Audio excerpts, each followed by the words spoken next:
I better set the record straight. It's 6 children, it'll always be 6 children. There's always a miracle, but that probably won't happen. Anyway, there was a conference, a long time ago when I was working, and I've been retired a while, that was attended by many of us mid-level managers. We checked in on a Sunday evening, and until we were released on Thursday night, the days consisted of getting up and having a nice breakfast, going to meetings and conferences, a nice lunch, and a little more of the same, a nice dinner, and then a presentation or two in the evening when we were finally released to maybe have a drink and just relax. In the morning, each morning, we would have a guest speaker, and this one particular morning, we had the newly appointed CEO of our company. And he wasn't but just a few months on the job, and so it was kind of exciting to have him come and talk to us.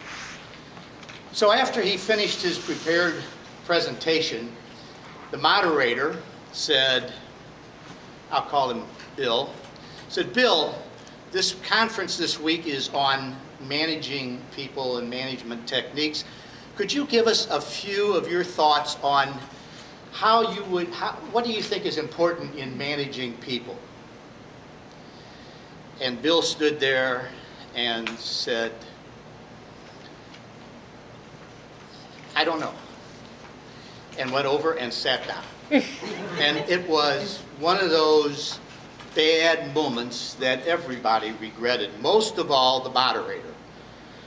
But I'm sure right behind the moderator was this newly appointed officer of the company who made a big mistake.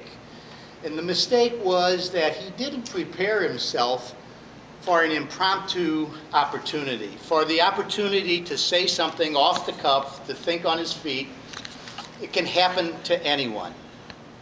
It's not hard. It's not beyond the realm of possibility.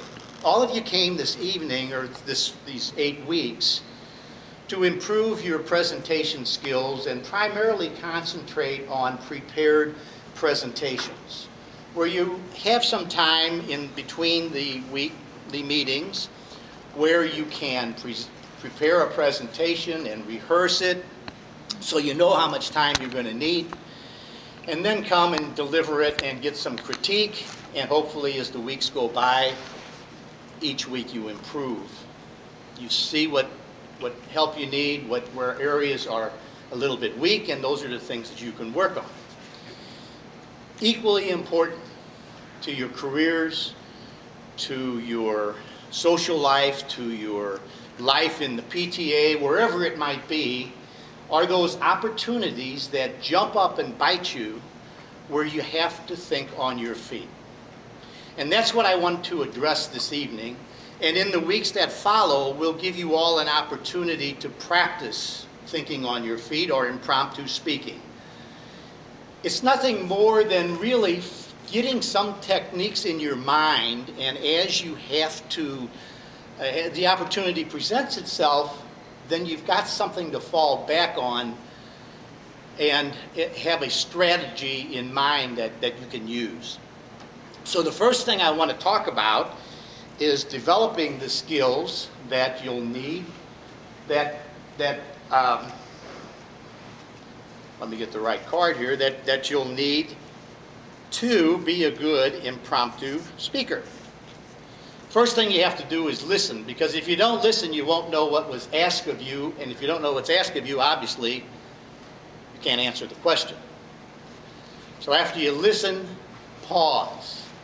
Nobody says that as soon as the other speaker stops, you have to start.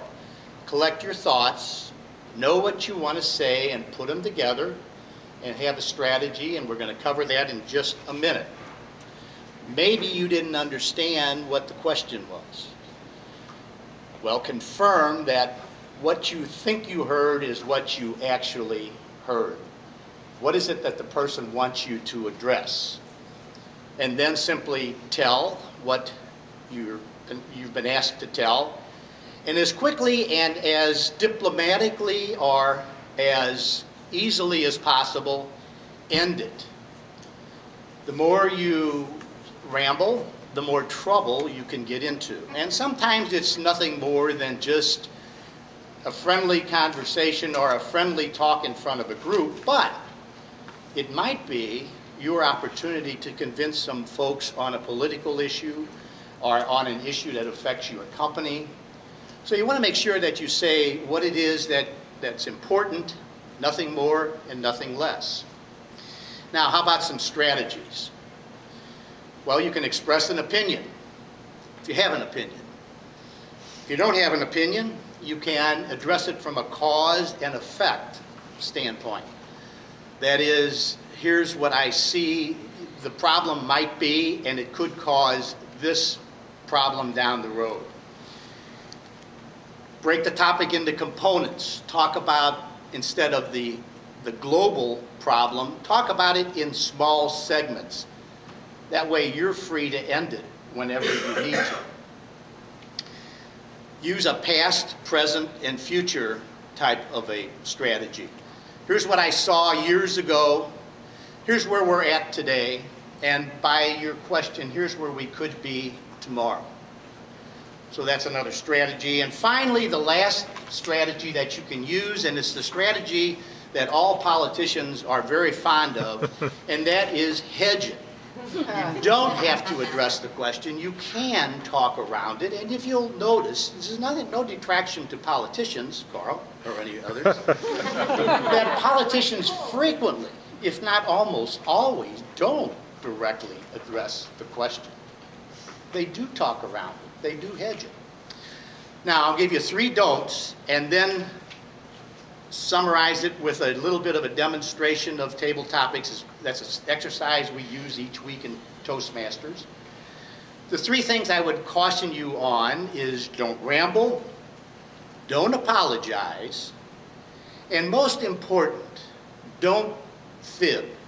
Don't invent a truth that's not there, or not a truth, but invent something that's not there that you have to later on try to talk your way out of. So anyway, that's some strategies for impromptu speaking, for thinking on your feet.